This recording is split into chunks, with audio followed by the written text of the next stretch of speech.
Hey there everybody, and welcome back to more Bad Day on the Midway. We are still Timmy, and let's continue exploring into this very safe warehouse. I'm sure nothing of ill repute goes on in this place.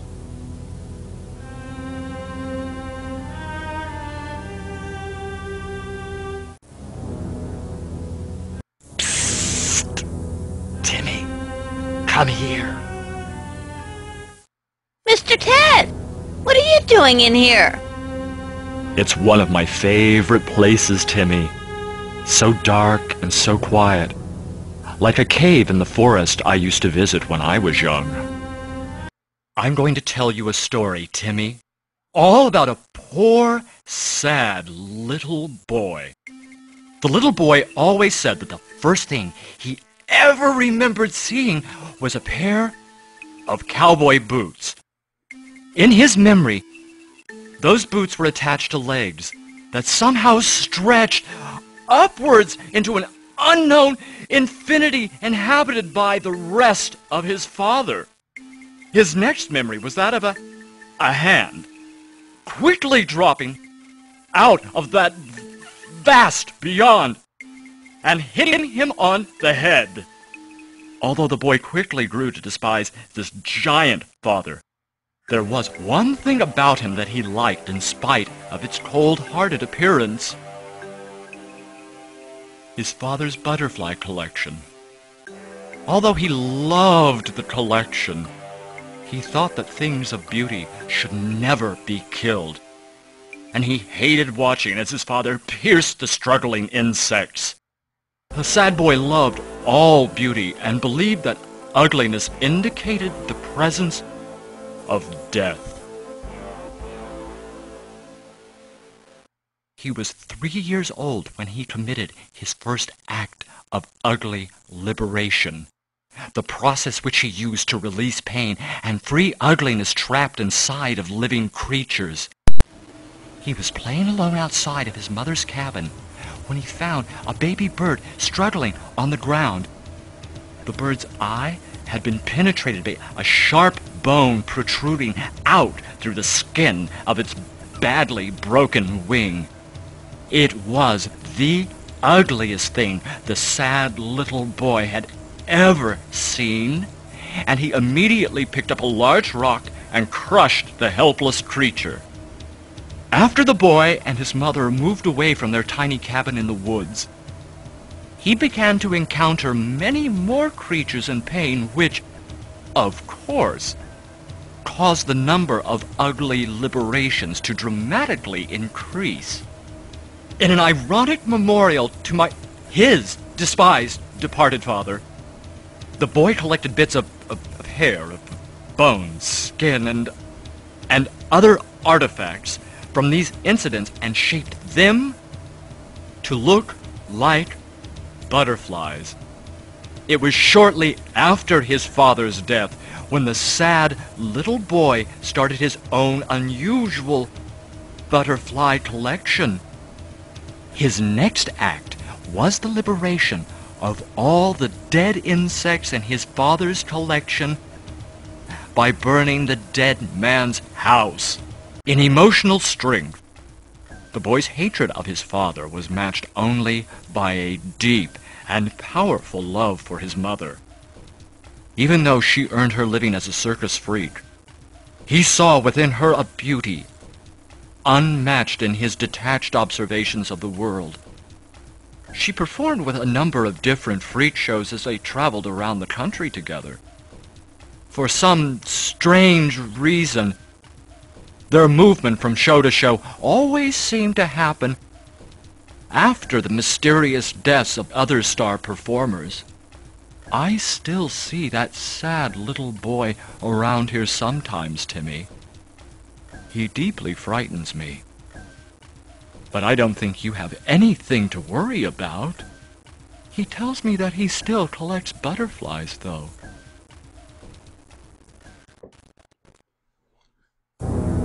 Wow, Mr. Ted, I guess it's a good thing I'm not ugly.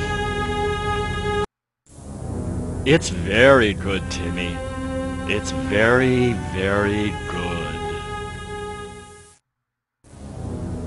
Yeah, Ted has some emotional problems, but it sounds like his mom might actually be pretty pleasant company.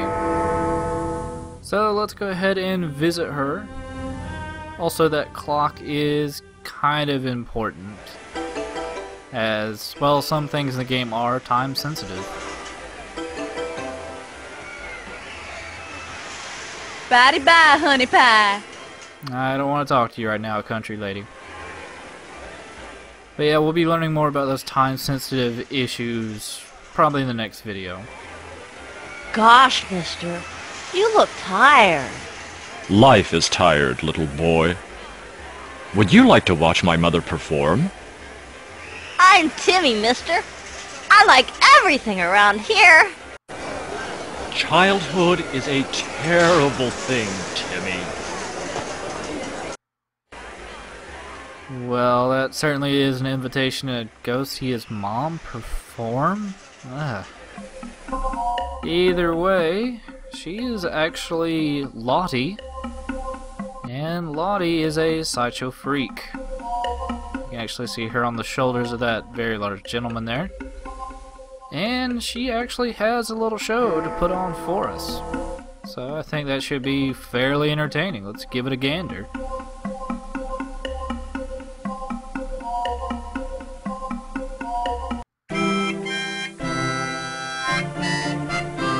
I'm Lottie the human log, and I am happy to entertain you if I can.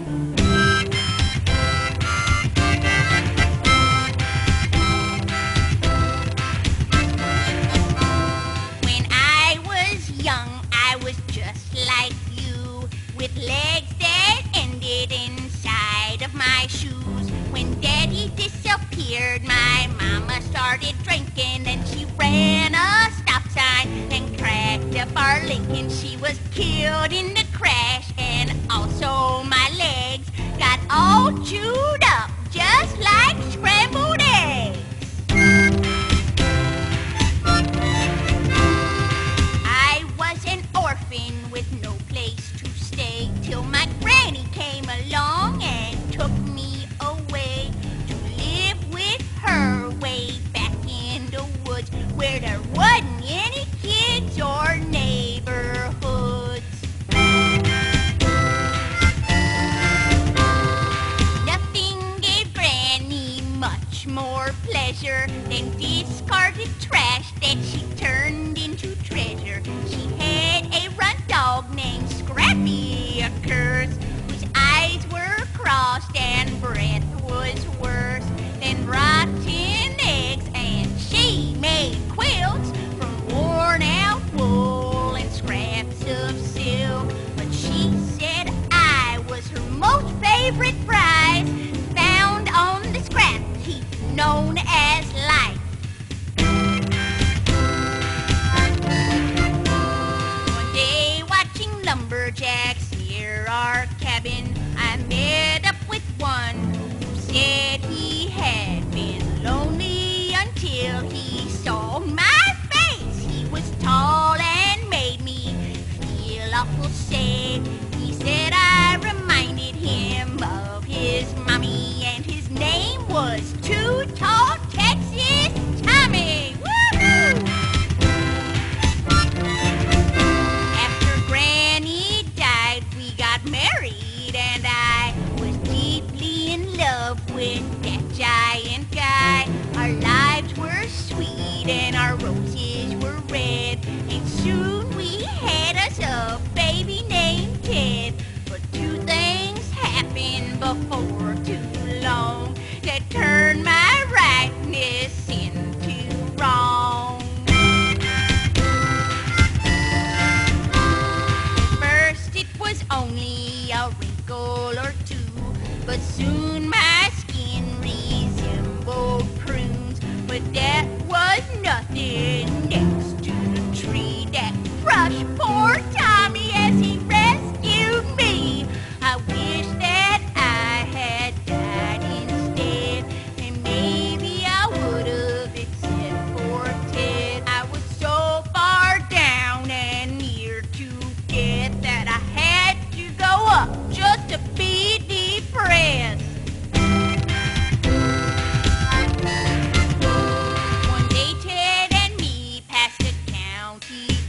there, and I stopped in spite of all the stares. At first it was nice to see Ted having fun, but I never expected to feel so stunned as I did right after both of us went to see something called freaks inside of a tent. They were scraps of humanity banded together like grandma's quilts, and after that I never went back to that cabin, but found a new home where we were took in the way dogs taking bones. Now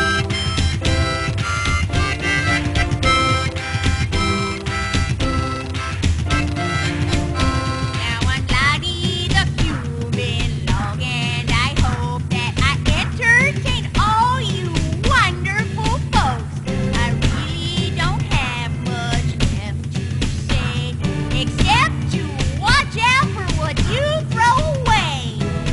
Even a slimy and crusty old sock can knock out a crook if you fill it with rocks.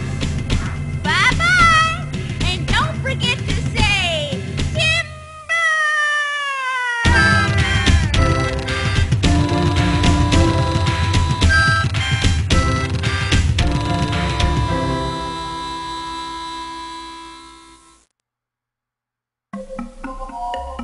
Gosh, Miss Lottie, that story is even sadder than the time my goldfish, Pee-wee, and Poncho froze to death right in their bowl. Why don't you come back later there, Timmy? I'm a little tired right now. Oh, that Lottie. What an endearing and heartwarming freak. But actually back here is Ted's room. And I'm sure it's not got anything ghastly. Come here, Timmy. I want to show you something. It's very special to me.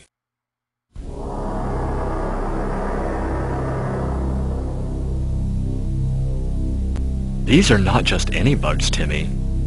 They're sentimental keepsakes from very special moments. Wow! Yes, Mr. Ted, I love bugs.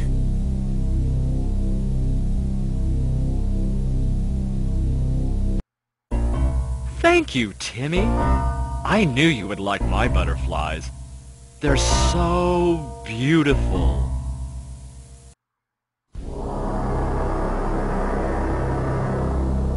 Actually, let's go ahead and take a closer look at these homemade butterflies.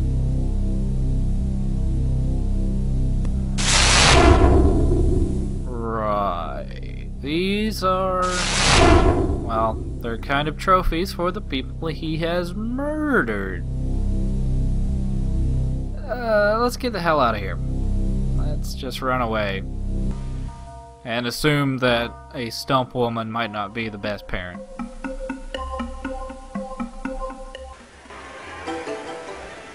I'm Timmy, mister. Who are you? You sure look important. I am important, Timmy. I work for your government. Super wow, sir. You must be proud to have such an important job. Timmy, I'm proud to live in a great country like America. I know that you're just a child, but you're never too young to learn that there are always people trying to tear down this great country of ours. And it's my job to stop those people. It's a big responsibility, but somebody has to do it. Timmy, do you love your country? Yes, sir, Mr. Government Man. That's good, Timmy. I can tell that you're a fine young man. I hope you will consider a career in the IRS. Your government needs you, Timmy. I'm sorry, but I have to go now, son. Cheaters don't take coffee breaks. Of course, a fine representative from the IRS at your local circus. Seems pretty respectable. but I think we have time to go look at one more place. But first, though, we are, well, it's not a place for children, like this entire place, so we are going to need to change bodies. Oscar! He's gone! I can't live without my rat! And let's go ahead and change bodies into this fat, balding bastard. This is Otto. Otto really likes rats, especially his rat Oscar, but for now we're gonna go visit Dagmar, the dog woman. She's also a stripper, and she has a very nice show going on, which we're gonna go ahead and take a look at.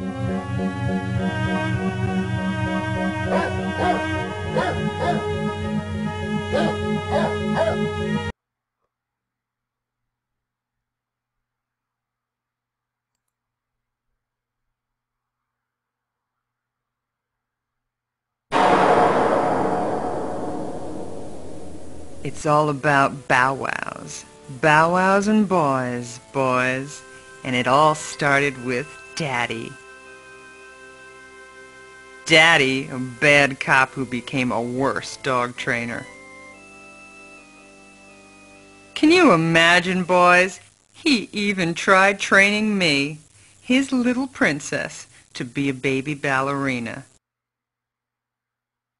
But then there was this guy, you see. There's always been at least one. And this guy followed the little princess home. Home, where Daddy was. Daddy in the safety of his big, strong arms. But Daddy wasn't there. Daddy was next door doing a little repair work for his best friend's wife. The sound of the little princess screaming eventually brought Daddy back, just in time to see the guy being greeted by one of Daddy's German shepherds. No thanks to Daddy, the little princess was saved, just like in all good fairy tales. But she never forgot. And who was the guy? He was just someone that Daddy met in a liquor store. A guy who cried and said he needed the money for his sick daughter. His sick daughter who died while the guy was in jail, getting madder and madder and finally becoming consumed with rage at the cop who laughed at the story of his dying daughter. But he never got his revenge, and the princess never forgot the brave German shepherd that saved her life. Eventually, she grew up and got involved with men. Men like Huck and Chuck, the bumbling twin bodybuilders who fought for her affection. And eventually inspired the first of her many tattoos. A perfect pair of Dobermans, one on each thigh. And of course, there were more, lots more, but they all turned into dogs. And the dogs turned into tattoos. And the tattoos turn you on, don't they, boys? And wouldn't you all just love to become the bad bulldog on my belly? And what about love? Love is simply black or white, in or out, top or bottom, until it's over. Like my love for Daddy. The lovely little chihuahua on my butt. Bye-bye, boys.